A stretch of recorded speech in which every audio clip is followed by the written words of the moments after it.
They think I forgot. They think time, that sneaky thief that steals our memories bit by bit, managed to erase what I saw, what I did, what I became. But time, contrary to what they say, doesn't heal. It just tucks the wounds away in a dark corner of the soul, where no one else looks, except you in the early hours when sleep escapes and the past returns, uninvited. I am Richard Miller, 78 years old, living in a small town where people don't ask too many questions, known only as the old man on the park bench. Every day I sit there with my lukewarm coffee and folded newspaper, pretending to read, but the truth is I'm waiting for someone to look me in the eye and ask genuinely, "You were there, weren't you?" Because yes, I was. And not just there, I survived. Survived the suffocating heat, the hum of insects that wouldn't shut up even under bombs, the shots that came without warning, and the gazes of boys who, like me, thought they were men because they carried a rifle on their backs. I survived the guilt, the weight of decisions no one should make at 19, the silence of those who came back and were never the same, and the oblivion of those who stayed there, forever trapped in the jungle. I carried this truth like a cross. For over 5 decades, I never told my wife anything. My children think I was a mechanic in the army. My grandchildren see me as a quiet old man who likes to tell old jokes. But there's a part of me that stayed frozen in that time, in that place. And no matter how hard I tried to bury it, the ghosts always found a way to dig their way back. Today, looking at my trembling reflection in the cafeteria window, I realize I'm too old to stay silent.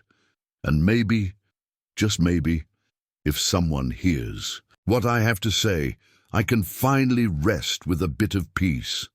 The first time someone looked me in the eye and asked about the war, genuinely, was a 15-year-old kid with pimples on his face and a recorder in his hand. His name was Caleb, a high school student from town, and he needed to interview someone from the community for a history project. He could have chosen the baker or the lady who runs the library, but he chose me. I sat with him on the porch of the community center, more out of politeness than desire. I was ready to give those automatic answers I'd used so many times. I was a mechanic. I spent little time there. It was a tough phase. But the kid was sharp. There was something in his gaze that reminded me of myself before. The war, that mix of innocence and thirst for knowledge, as if he sensed there was something behind the words I wasn't saying. When he asked if I'd ever lost someone there, my chest tightened. For a moment I saw Jackson's face, my best friend, with his dirty uniform and crooked smile, saying everything would be fine minutes before stepping on a trap. I saw Martinez, too, the only one among us who spoke 2 languages, who died trying to stop a mistake we knew was coming. I blinked, swallowed hard, and lied. I said only, "You lose colleagues in the service." But at that moment, I felt something inside me break, like an old dam that could no longer hold its own weight. That night, I dreamed of Vietnam's tall trees, the sound of helicopter blades slicing the sky, the smell of burning oil and fear. I woke up, drenched in sweat, as I had so many times before, but with a difference. For the first time, I felt the urge to speak, not to the world, not to history, but to myself, to remember, to understand, because deep down, I knew. It never ended. It just stayed silent.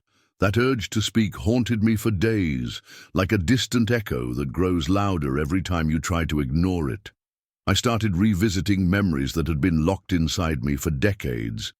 Some came as brief flashes, the sharp sound of an explosion, the feel of wet dirt under my boots, the muffled rip of a letter being torn. Others came back with such clarity, it was as if I were there again, rifle in hand, heart pounding in my throat. One night, I sat in my garage and opened the old wooden box I'd kept hidden in the back of a closet for over 50 years. Inside were pieces of me, faded photos, medals I was never proud of, letters I never sent, and a grimy diary I wrote in for just 7 days before giving up. I picked up that diary and read the first pages with trembling hands. The handwriting was mine, but the words seemed written by a stranger. Today we marched for 6 hours with no clear direction. Jackson said we looked like dogs chasing our own tails. I laughed, but inside I was scared to death. I didn't even remember writing that.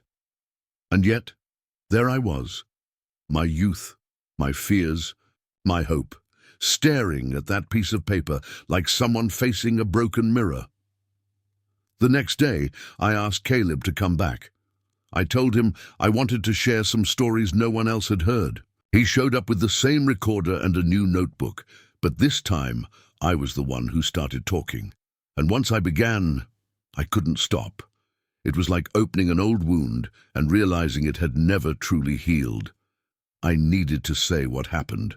I needed to because deep down I always knew if I died silent, I'd die incomplete. I was 19 when I boarded that plane headed to the other side of the world.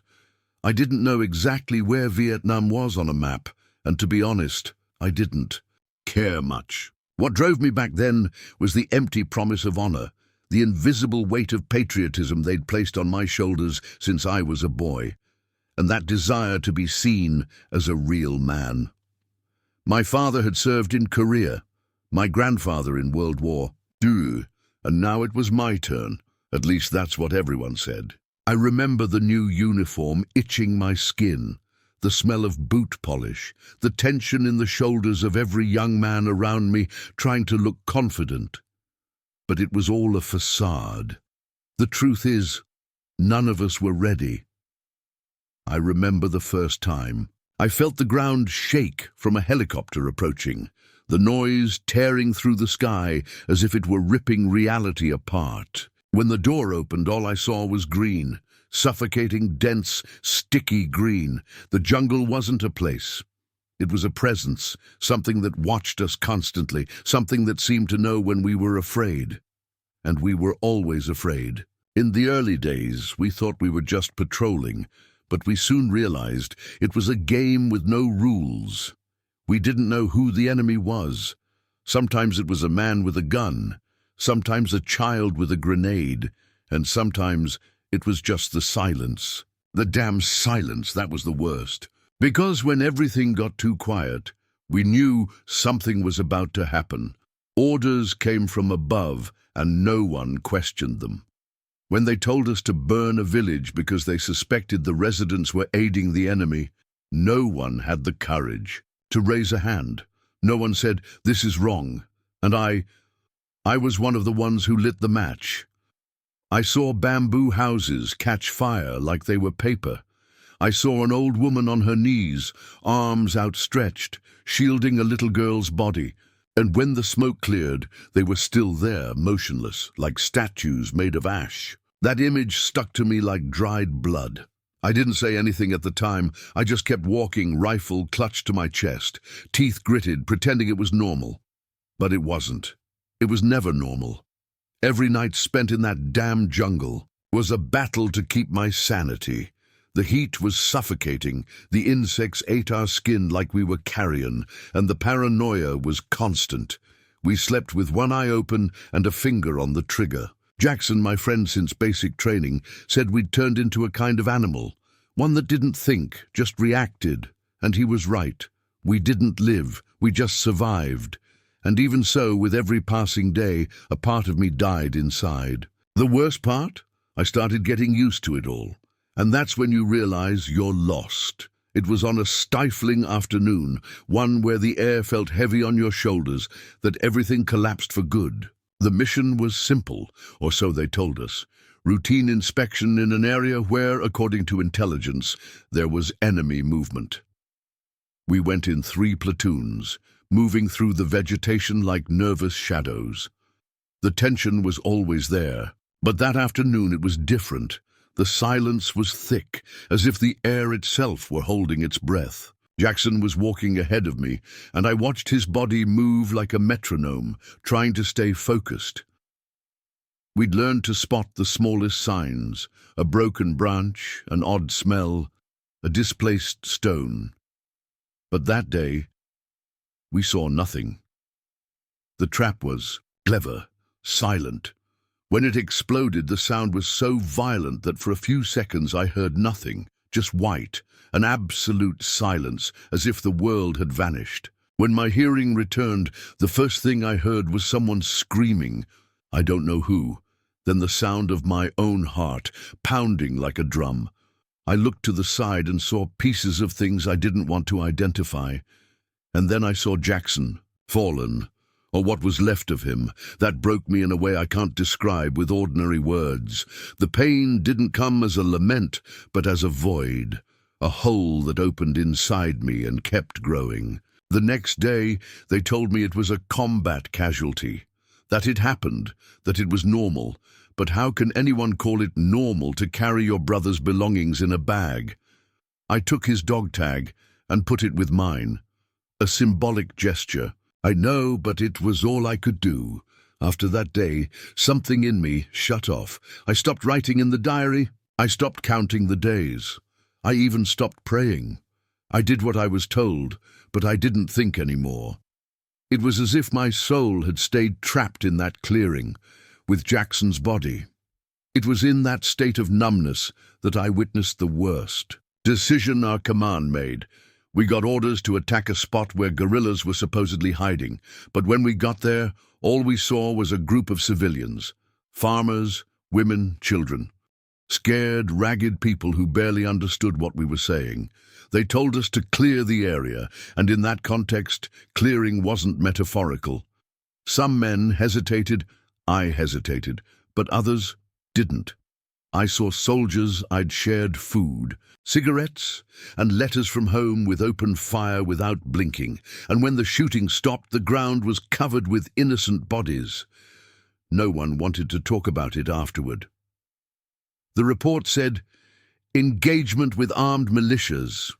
But I knew I saw, and the truth, even when suppressed, wouldn't stop screaming inside me. From that moment on, everything changed. What was once fear turned into apathy. What was once a mission turned into penance. I started counting the days, not until the war ended, but until my soul did. Every night I closed my eyes, I saw those people's faces. Every time silence fell over the camp, I heard the muffled screams of my conscience. I became someone who just followed orders, who breathed out of inertia. And even so, deep down, a part of me still knew, one day this would all come to light. One day someone would ask, and I'd have to choose. Keep lying or finally face what I'd always tried to forget. What I'm about to tell now is what I buried so deep inside me that for years I thought I'd forgotten. But you don't forget, not when it's about this. Because there's a brutal difference between witnessing a tragedy and being part of it, and I was part of it. To this day, I don't know if I was complicit, a coward, or just too human to bear the truth. It happened during one of the last missions before I returned home. We were tired, exhausted, emotionally broken. We'd lost men, lost command, lost any sense of purpose. When we got orders to check a high-risk area, we already knew what that meant. But we went. We always went. What we found was a small group of unarmed Vietnamese youths camped among the trees. They weren't threatening anyone. They had no uniforms, no weapons. Just backpacks, tools, and a simple radio. The sergeant shouted that it was espionage, that they were probably reporting our movements. He ordered us to take them into custody, and up to that point, everything was within protocol. But night fell, and the orders changed. The radio was deemed evidence of enemy support. The order was clear: eliminate. I stood frozen. I felt my hand sweating on the rifle's grip. One of the young men, barely 20, looked me in the eye. He didn't scream. He didn't beg. He just looked at me with a gaze that seemed to say, "You know this is wrong." And I knew. God, how I knew. But no one said anything. And when the first shots rang out, I didn't pull the trigger, but I also didn't do anything to stop it. I stood there, petrified, heart pounding, nausea rising to my throat. When it was over, 3 bodies lay stretched out under the dim moonlight, and the silence that followed was deafening, a silence I carry with me to this day. I could have shouted. I could have said no. I could have done something. But I chose fear. I chose silence, and that's what destroyed me the most. I returned home weeks later with a medal on my chest and an even bigger void inside it. My parents welcomed me with a party. The neighborhood called me a hero. No one had any idea what kind of war I'd fought, not there, but within myself. I avoided telling this story for decades because deep down, I believed that telling it would be like confirming my guilt, like opening a wound I'd worked so hard to hide. But time, always time, showed me that silence doesn't heal. It corrodes. And that's why, in that moment in front of Caleb's recorder, I finally understood that either I spoke or this war would take me whole. Not my body, but my soul. Because the truth, when ignored for too long, stops being just a weight. It becomes a prison. When I finished telling all of that, the recorder was still blinking, as if reluctant to turn off, as if it knew it had captured something that should never have been spoken aloud. Caleb didn't say anything for long minutes. He just looked at me wide-eyed with a mix of shock, respect, and something that seemed like fear. And for the first time, I realized the weight of what I'd just done. It was as if I'd opened a safe locked for 50 years and released not just my memories, but an avalanche of uncomfortable truths. The boy thanked me, carefully packed away the recorder, and promised to use only what I authorized, but I already knew. It wasn't mine anymore. My words were out in the world, and like shards of glass, they'd find ways to cut or heal whoever heard them. I went home that day like a man who'd just stripped naked in front of a mirror for the first time. For the first time in a long time, I slept without the sound of voices screaming in the dark. It wasn't peace, not yet, but it was different. It was the beginning of something. What I didn't expect was the reaction that followed. Days later, Caleb's mother stopped me at the bakery and, with teary eyes, thanked me for the courage to tell my story. She said her son wouldn't stop talking about me, and that for the first time he seemed to understand what the weight of real history meant. Not the one in books, but the one of men. I just smiled, not knowing how to respond. But as the days passed, I started noticing different looks in town. Some watched me with reverence, others with caution, and there were those who avoided me, as if the truth I carried could splash onto them. Things really blew up when the school published Caleb's project on a local website, and a journalist, for some reason, found it too interesting to ignore. In a matter of days, my voice, once buried in oblivion, was circulating online.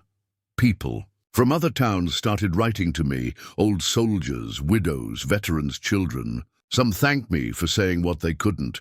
Others accused me of betrayal, of exposing what should have died with me. But even in the attacks, there was one thing in common.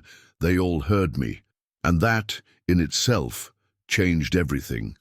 What surprised me most, however, wasn't the anonymous messages, the newspaper comments, or the social media posts. It was my own family's reaction. For years, my silence built invisible walls between me and my children. I was always there, physically. I attended birthdays, graduations, baptisms. But emotionally, I was a shadow. I could never look them in the eye without feeling I was hiding. Something terrible. I could never tell a war story that didn't end with a sigh or a sip of whiskey. They grew up thinking I was just reserved, a serious man. A veteran with scars he preferred not to revisit, and they accepted it. But when the truth started circulating, it was as if the veil covering our family history was finally lifted. My eldest son, Daniel, was the first to come to me. He showed up at home with red eyes and a trembling voice. He sat across from me, on the same couch where I'd sat so many times without saying a word, and said simply, "Now I understand, Dad." And that broke me. I cried. For the first time, I cried in front of him like a fragile man, not the soldier everyone thought I was. And in that cry, without words, without explanations, something reconnected between us. A bridge that had been destroyed for years finally started being rebuilt. Days later, I received a letter, handwritten with firm but aged handwriting. It was from Samuel Harper, my platoon mate, who I thought had been dead since 1973. He had survived, but like me, he had stayed silent. He wrote that he read my account with a heavy heart and cried like a boy, because every word I said was also part of his story. He said he carried the same guilt, the same silences, and that maybe it was time for him to tell his part too. A few days later, he came to visit. When we hugged, it was as if all the lost time folded in on itself. We didn't need to explain anything. He knew, and I knew. We sat together on that porch that used to be just mine and talked for hours, recalling names, voices, glances. Sometimes we laughed, sometimes we just sat in silence. But it was a different silence, lighter. A shared silence that didn't hurt as much. That made me realize there were many like us, broken men who learned to hide behind routines, restrained smiles, and ready-made answers. And that maybe, if more of us started talking, the weight of memory would stop being an isolated burden and become a form of healing. The last time I sat in front of Caleb's recorder was different. It was no longer just a conversation between an old man and a curious student. It was a testimony. It was the final part of a long journey through myself. I knew those words weren't just mine. They belonged to all those who stayed silent, to all those who came back but never fully returned. I spoke clearly, without detours, without embellishments. I talked about the weight of a mission, the pain of not stopping what could have been stopped, the faces that still visited me in dreams. I talked about forgiveness, not the kind I asked of others, but the kind I had to learn to ask of myself. For the first time, I said the names of those I lost out loud, without fear of crying. When I finished, Caleb didn't turn off the recorder right away. He let it run for a few seconds, in silence, and that silence at that moment was the most beautiful sound I'd ever heard. In the months that followed, I saw something I never imagined witnessing in my lifetime. My accounts were compiled by a small group of students and teachers who created an oral history project with veterans. They invited me to the exhibition's opening, and when I walked into that auditorium, I saw rows of young people, adults and elderly folks, with their eyes glued to a screen where my wrinkled, tired face told truths that had never been written in books. It wasn't fame I found there. It was respect. It was understanding. It was the recognition that war, no matter how distant in time and space, still bleeds inside many people. After the event, a 12-year-old boy hugged me and said, "Thank you for not keeping this just to yourself." That pierced me like no bullet ever did, because deep down, I always feared my life would be reduced to a scar. But there, in that moment, I realized that my story, however harsh, served something greater. Today, I still walk to the park with my coffee, still sit on the same bench, but something has changed. People approach me, they sit beside me. They want to listen, they want to talk. Sometimes they call me a hero, and I always say I'm not. Heroes don't make mistakes. I made many, but maybe that's what makes me human. And now, looking back, I realize it wasn't the war that defined me. It was the decision not to let silence be the end of the story. If the truth hurts, let it hurt with purpose. If memory weighs heavy, let it be shared. Because in the end, no man carries the past alone unless he chooses to, and I chose, finally, to let mine be shared with the world. And that's how, after so many years, I found what so many call peace. Years have passed since I told my story. Today, the world is no longer the same, nor am I, But one thing remains, the need to remember. Caleb became a historian, and that student project turned into a national archive about forgotten veterans. My name is there, alongside so many others who, like me, carried the war within. Sometimes, when I walk through the square, I see young people reading our accounts on their phones, and that gives me hope. Not for the mistakes we made, but for the possibility that they won't be repeated. Because as long as there's someone to listen, there's a reason to speak. And as long as there's someone to remember, nothing truly dies.